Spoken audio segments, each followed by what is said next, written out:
Assalamualaikum warahmatullahi wabarakatuh. Pada pemaparan kali ini kami akan memaparkan berkaitan dengan konsep pembelajaran paradigma baru dan asesmen yang efektif. Kelompok kami terdiri dari Ahmad Fuadi dan Andi Untara.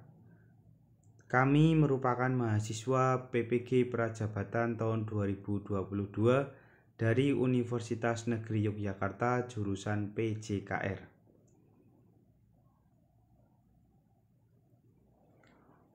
Langsung saja, yang pertama yaitu berkaitan dengan pembelajaran paradigma baru dan asesmen yang efektif. Pembelajaran paradigma baru merupakan pembelajaran yang berorientasi pada penguatan kompetensi dan pengembangan karakter yang sesuai dengan nilai-nilai Pancasila. Pembelajaran paradigma baru memastikan praktik pembelajaran yang berpusat pada murid, yang mana setiap murid belajar sesuai dengan kebutuhan dan tahap perkembangannya. Pembelajaran ini dapat dilakukan dengan kegiatan pembelajaran di dalam kelas maupun di luar kelas.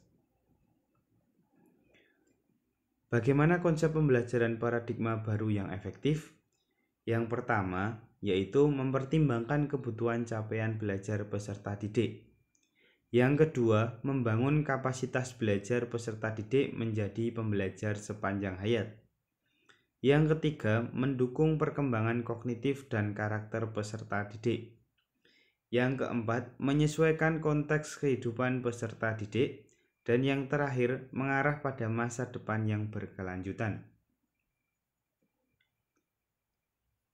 Asesmen yang efektif. Asesmen adalah proses pengumpulan dan pengolahan informasi untuk mengetahui kebutuhan belajar, perkembangan, dan pencapaian hasil belajar peserta didik.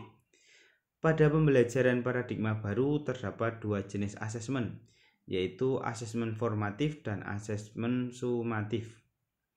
Asesmen sebagai proses pembelajaran yaitu ada asesmen as learning, asesmen untuk proses pembelajaran yaitu ada asesmen for learning, dan asesmen pada akhir proses pembelajaran yaitu asesmen of learning. Asesmen formatif memiliki fungsi yang pertama, mendiagnosis kemampuan awal dan kebutuhan belajar peserta didik. Kedua, umpan balik bagi peserta didik untuk memperbaiki proses pembelajaran agar menjadi lebih bermakna. Ketiga, umpan balik bagi peserta didik untuk memperbaiki strategi pembelajaran. Yang keempat, mendiagnosis daya serap materi peserta didik dalam aktivitas pembelajaran di kelas. Dan yang kelima, memacu perubahan suasana kelas sehingga dapat meningkatkan motivasi belajar peserta didik dengan program-program pembelajaran yang positif, suportif, dan bermakna. Selanjutnya ada asesmen sumatif. Memiliki fungsi yang pertama yaitu alat ukur untuk mengetahui pencapaian hasil belajar peserta didik pada periode tertentu.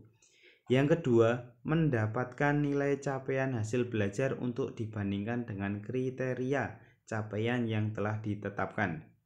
Yang ketiga, umpan balik untuk merancang ataupun perbaikan proses pembelajaran semester atau tahun ajaran berikutnya.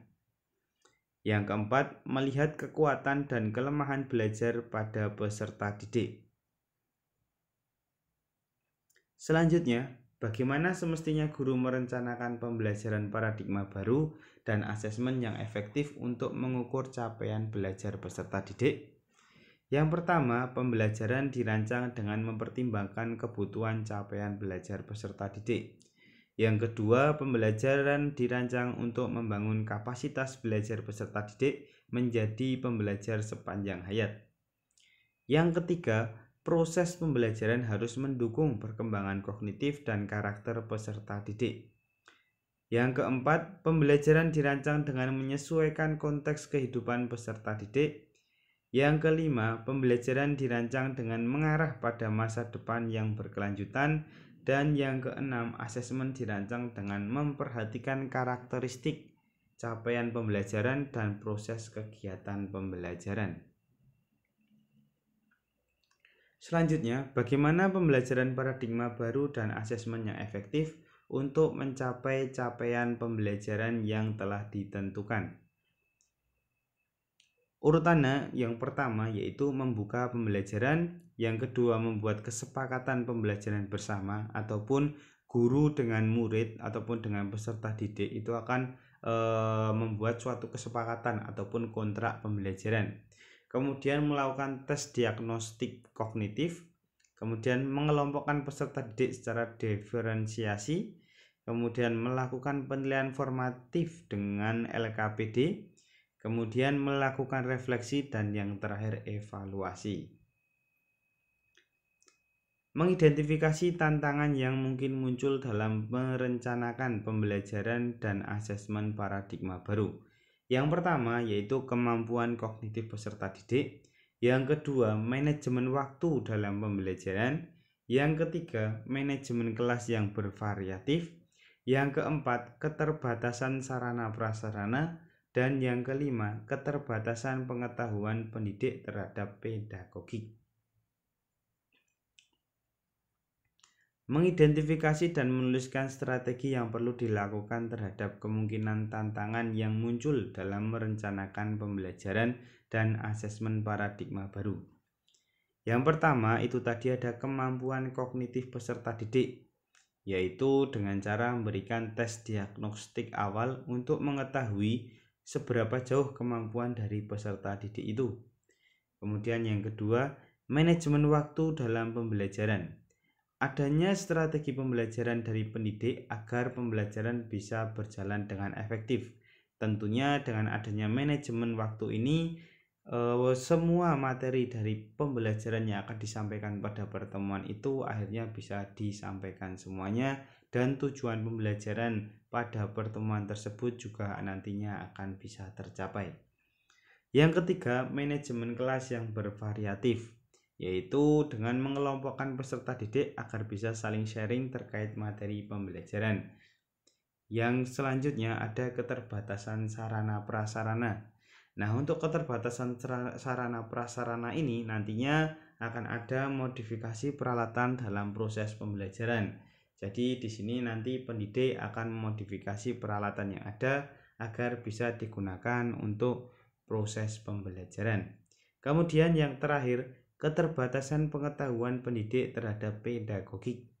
Nah, nantinya guru harus bersertifikasi ataupun mengikuti PPG, baik itu prajabatan maupun dalam jabatan. Selain itu juga bisa mengikuti webinar, workshop, dan lain-lain. Itu saja yang dapat kami sampaikan pada pemaparan kali ini. Kurang lebihnya saya mohon maaf. Saya akhiri. Wassalamualaikum warahmatullahi wabarakatuh.